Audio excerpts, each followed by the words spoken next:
ॐ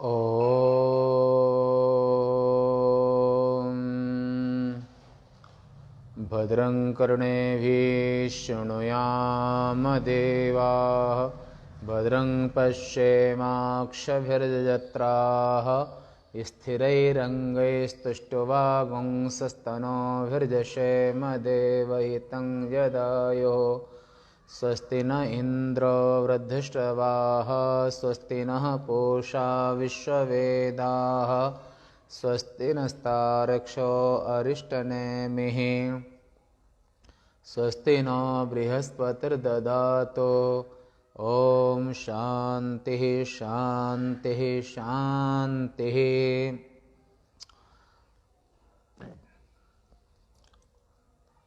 उपनिषद आश्रम उज्जैन से क्रमशः उपनिषद प्रस्थान में नित्य प्रति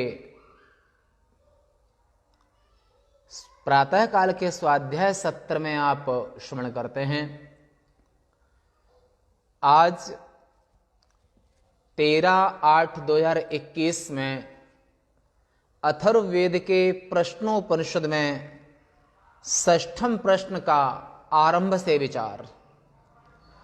आज का विषय है सुकेशा का प्रश्न और 16 कलाओं वाला पुरुष कौन है।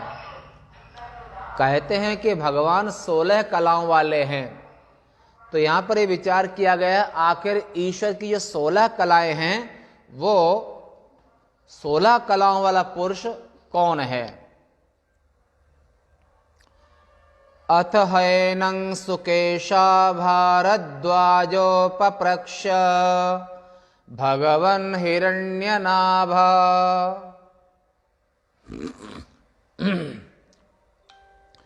भगवन् हिरण्यनाभ कौसल्यो राजपुत्रो मामुपेत्य एतं प्रश्नम् अपृच्छत। षोडशकलं भारद्वाज पुरुषं वेत्थ तमहं कुमारम् अब्रुवं नाहम् इमं वेद यदि अहम् इमम् अवेदिशं कथं ते नावक्ष्यामि ते। समूलो वा एष परिशुष्यते यो अनृतं अभिवदते तस्मान्नाहरयामि अनृतं वक्तुं स तूष्णीं रथमारोह्य प्रव्राज तं त्वा पृक्ष्यामि क्वासौ पुरुष इति। अथ हैनं सुकेशा भारद्वाजः भगवन् हिरण्य ओम अथ हैनं सुकेशा भारद्वाजः पप्रक्ष भगवन् हिरण्यनाभः कौसल्यो राजपुत्रो मामुपेत्य एतं प्रश्नम् अपृच्छत। षोडशकलं भारद्वाज पुरुषं वेत्थ तमहं कुमारम् अब्रुवं ना अहम् इमं वेद यदि अहम् इमम् अवेदिशं कथं ते नावक्ष्यामि ते। समूलो वा एष परिशुष्यते यो अनृतं अभिवदते तस्मान्नाहरयाम्य अनृतं वक्तुं स तूष्णीं रथमारोह्य प्रव्राज तं त्वा पृक्ष्यामि क्वसौ पुरुष इति। 5 शिष्यों ने अपने मनोनुकूल अपने इच्छित प्रश्नों को करके उनके उत्तर पाकर के संतुष्ट हुए। महर्षि पिप्पलाद के शरणागत हुए जो 6 शिष्य थे उनमें छठे शिष्य का नाम सुकेशा है। और ऐसे उन पिप्पलाद आचार्य से भारद्वाज के पुत्र सुकेशा से पूछा, ए पिप्पलाद ऋषि, भारत देश में उत्तर प्रदेश और उत्तर प्रदेश की राजधानी लखनऊ और लखनऊ से पश्चिम दिशा में 90 किलोमीटर दूर नैमिषारण्य स्थान है, जहां पर आदि मानव मनु और शत्रुपा ने 23,000 वर्ष तक जगन नियंता ईश्वर की उपासना करके और निराकार परमेश्वर को भी साकार किया। जो सबसे पुरानी मानव सभ्यता, जो मनु महाराज ने सबसे पहले सृष्टि के आरंभ में मनु शत्रुपा हुए और मानव सभ्यता जहां से आरंभ होती है, ऐसी मानव सभ्यता के सबसे पहले मनुष्य इस कल्प के, ऐसे मनु और शत्रुपा उनकी पत्नी का नाम है। और इनका प्रसंग यजुर्वेद के शतपथ ब्राह्मण में बृहदारण्य उपनिषद में भी प्रसंग मनु शत्रुपा का आता है। विधर्मी लोग, पाश्चात्य जन या जो हिंदू संस्कृति को मानने को तैयार नहीं और हिंदू संस्कृति को नष्ट करने के लिए कोई कसर नहीं छोड़ते हैं, ऐसे विधर्मी लोग मानव सभ्यता की तमाम खोजें करते हैं या फिर उनका उल्लेख इतिहास आदि में करते हैं, परंतु मानव सभ्यता के सबसे बड़े स्तंभ और मानव सभ्यता जहां से आरंभ होती है, सबसे पहले मनुष्य, उन मनु का नाम लेने में शर्माते हैं, उन मनु का नाम नहीं लेना चाहते हैं।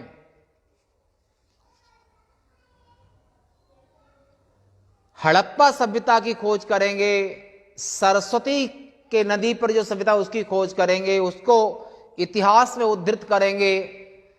सिंधु घाटी, सिंधु नदी की जो सभ्यता, उसको भी ऐतिह्य प्रमाण से प्रस्तुत करेंगे। परंतु संपूर्ण ब्रह्मांड में अगर पहले कोई मनुष्य बने, वो मनु और शत्रुपा। ऐसे मनु शत्रुपा ने जो मनु स्मृति नामक ग्रंथ की रचना करके, जिन्होंने वानप्रस्थ आश्रम में 23,000 वर्ष तक नैमिषारण्य की पुनीत भूमि में तप करके और ब्रह्म सच्चिदानंद से निर्गुण निराकार परमात्मा को साकार सबसे पहले मनु ने किया। किस मंत्र के प्रभाव से? 12 अक्षर मंत्रवर, यानी कि ओम नमो भगवते वासुदेवाय। सृष्टि के आरंभ से ये महामंत्र, और इसी मंत्र के 12 अक्षर मंत्रवर जपैं सहित अनुराग, वासुदेव पद पंकरुह दंपति मन अतिलाग।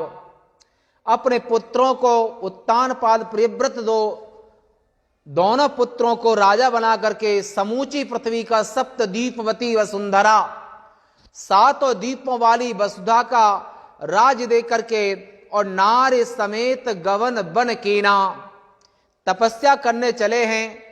और तपस्या करने में अपनी पत्नी को साथ लेकर के, क्योंकि संसार में स्त्री पुरुष का संबंध इसी तरह से है जैसे चना के 2 दल होते हैं। अब चना के 2 दल में कौन सा दल छोटा, कौन सा बड़ा? ये वैदिक सनातन संस्कृति में स्त्री पुरुषों को समान अधिकार दिए हैं, पर अन्य जो संप्रदाय मजहब हैं उन्होंने स्त्री को वस्तु रूप में माना है और बच्चे पैदा करने की मशीन। कुछ लोग तो ऐसी भी धारणा अपनी समझते हैं, परंतु भारतीय संस्कृति में, सनातन संस्कृति में, सनातन धर्म में, और ये मनु महाराज ने अपने ग्रंथ आज भी अवेलेबल है, अभी प्राप्त है। आदि मानव, सबसे पहले वहां से मानव संस्कृति, मानव सभ्यता चली। सृष्टि के आरंभ सबसे पहले मनुष्य, तो उन्होंने अपने ग्रंथ में मनुस्मृति में कहा है कि यत्र नार्यस्तु पूज्यन्ते रमन्ते तत्र देवता। जिस घर में, द्वार में, परिवार में, राजा में, राजधानी में, सभा में, कहीं पर भी, ऑफिस में ऑफिस आदिकों में, और जहां पर स्त्री जाति का चाहे कन्या के रूप में सम्मान हो, सौभाग्यवती के रूप में सम्मान हो स्त्री जाति का, चाहे वृद्ध माता, बलप्रदा, दादी के रूप में, मां के रूप में, वृद्ध माता, वृद्ध स्त्री के रूप में, किसी रूप में, और ये नारी जाति का सम्मान जहां पर होता है, और वहां पर देवता माने श्री हरि समृद्धि धन धान्य का कभी अभाव नहीं होता है। और जहां जहां पर नारी का अपमान हुआ और नारी को भोग की वस्तु माना, और नारी को वस्तु मान के व्यवहार किया। वहां की संस्कृति को आप सब देख ही सकते हैं। तो ये संस्कृति, महान संस्कृति, जो मानव सभ्यता यानी कि मनु के द्वारा चलाई हुई जो मानव सभ्यता है, और जो मनुस्मृति के रूप में आज भी उनके विचार हमारे सबके बीच में उपस्थित हैं।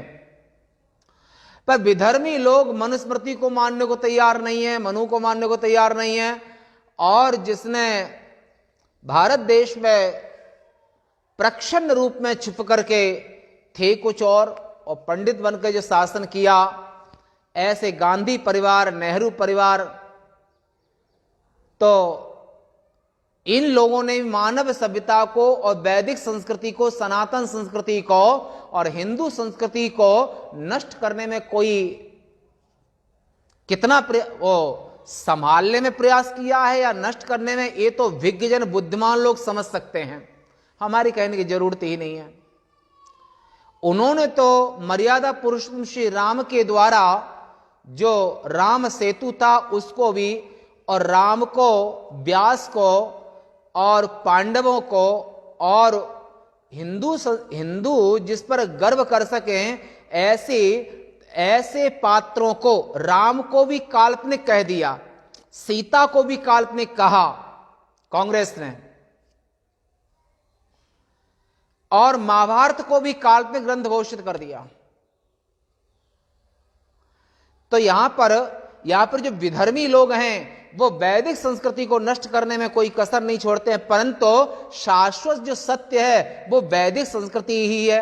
क्योंकि सबसे पहली जो सभ्यता है वो मानव सभ्यता माने मनु से आरंभ होती है। अब इस जगह पर यहां पर तो उसी नैमिषारण्य क्षेत्र में मनु शतरूपा ने तपस्या की और भगवान के दर्शन किए। उसे 11 किलोमीटर दूर पर पिप्लाद ऋषि यानी कि महर्षि दधीचि, जिन्होंने संपूर्ण मानव कल्याण के लिए अपनी हड्डियों को दान कर दिया, जिसमें पिपला जो उनका पहला बेटा था वो गर्भ में था पत्नी के, और जब दधीच ने अपनी हड्डियों को दान कर दिया संपूर्ण मानव जाति के उद्धार के लिए, कल्याण के लिए, असुरों के विनाश के लिए, और उनकी दधीच की हड्डियों का ही वज्र बना जिससे असुरों का विनाश हुआ। और असुर जब तक रहेंगे तब तक दुखों का अंत भी नहीं होगा। इसलिए परमात्मा जब अवतार लेते हैं उनका पहला उद्देश्य होता है कि असुर मारे थापे सुरन राखें निज श्रुति से। तो जगन नियंता ब्रह्म सच्चिदानंद जो 16 कल पुरुष हैं, वे संपूर्ण मानवता को बचाने के लिए असुरों के विनाश में कोई कसर नहीं छोड़ते हैं। तो ऐसे पिपलाद ऋषि जो नैमिषारण्य से 11 किलोमीटर उत्तर दिशा में जो दधीच आश्रम है, दधीच कुंड है, वहीं पर ये ऋषि प्रश्न करने गए थे। वैदिक ऋषि, वैदिक काल की बात है। और पिपलाद उत्तर देते हैं। तो छठे जो शिष्य हैं उनका नाम सुकेशा।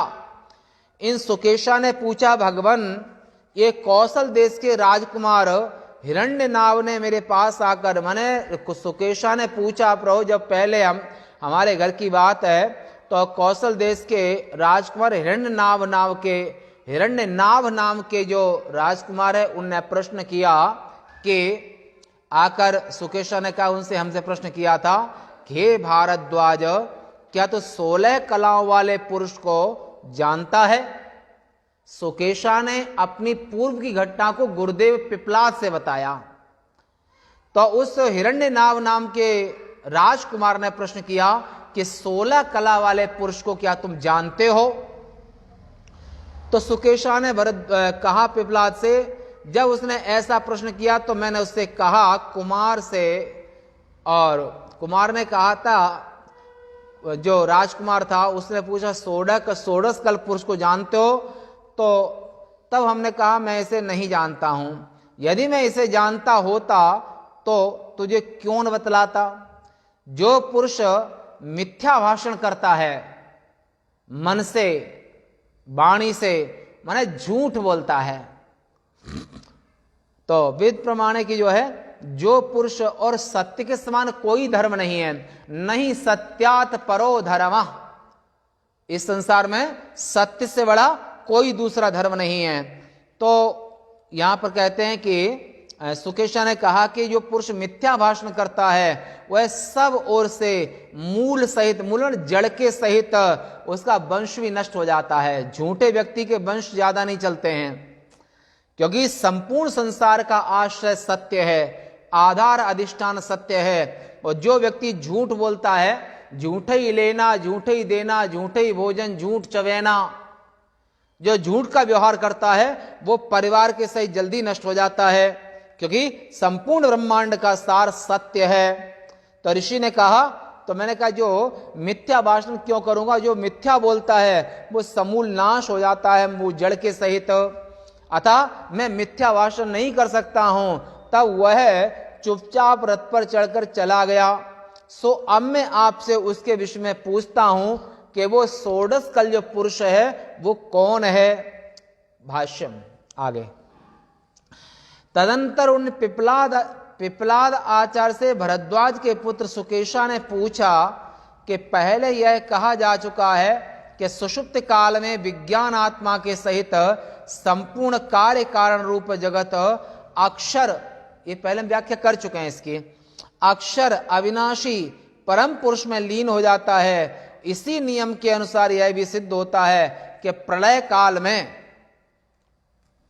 भी यह जगत उस अक्षर में ही स्थित होता है, फिर उसी से उत्पन्न होता है, क्योंकि जो कारण नहीं है उसमें कार्य का लीन संभव नहीं है। मिट्टी का घड़ा जब फूटेगा तो मिट्टी में लीन होगा,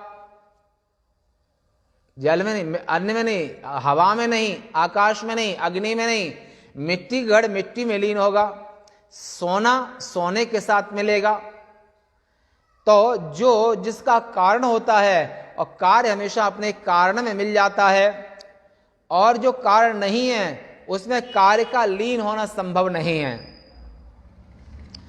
इसके सिवा यह कहा भी है कि यह प्राण आत्मा से उत्पन्न होता है, तथा संपूर्ण उपनिषदों का यह निश्चित अभिप्राय है कि तस्मात् वा एतस्मात् आत्मनः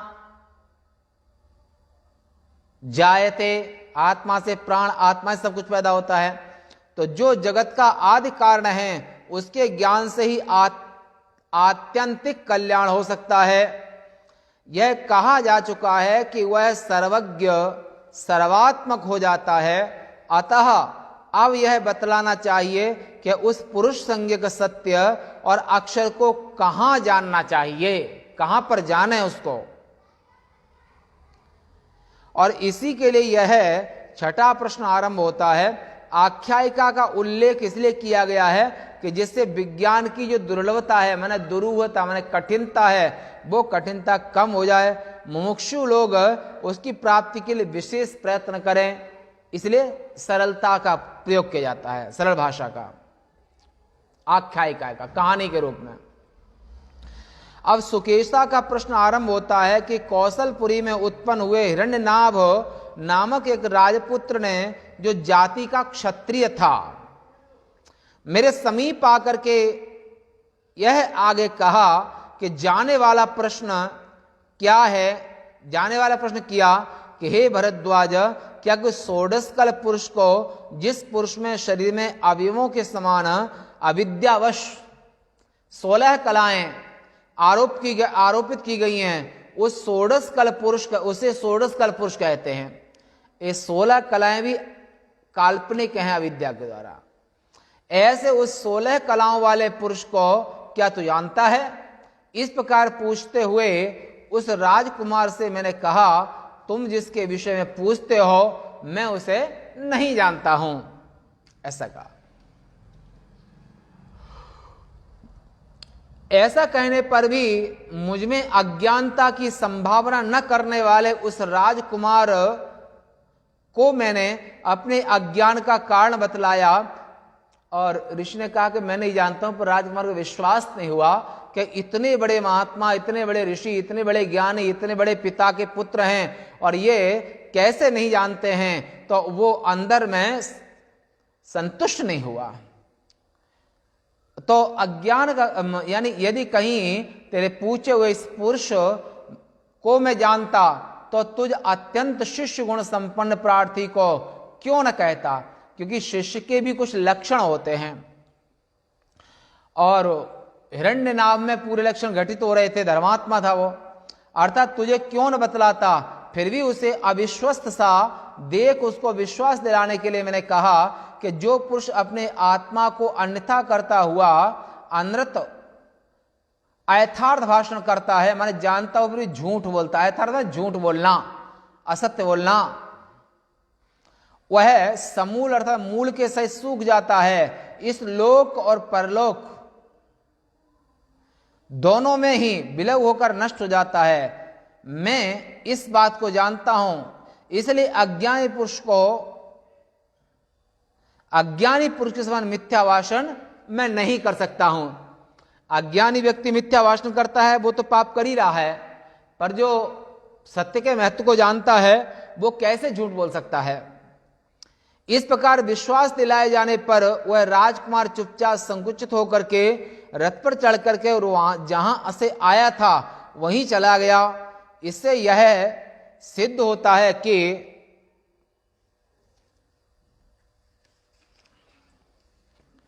अपने समीप नियम पूर्वक आए हुए योग्य जिज्ञासु के प्रति विज्ञ माने ज्ञानी विज्ञ पुरुष को विद्या का उपदेश करना ही चाहिए, खाली नहीं लौटाना चाहिए, दे के किसी को दे के लौटाना चाहिए। जो लेने आया है विद्या उसको विद्या देनी चाहिए। मैंने हृदय में आत्म ज्ञातव्य रूप से कांटे के समान खटकते हुए उस पुरुष के विषय में आपसे पूछता हूं, वह ज्ञातव्य पुरुष कहां रहता है, ऐसा प्रश्न किया। शेष वार्ता कल। ओम।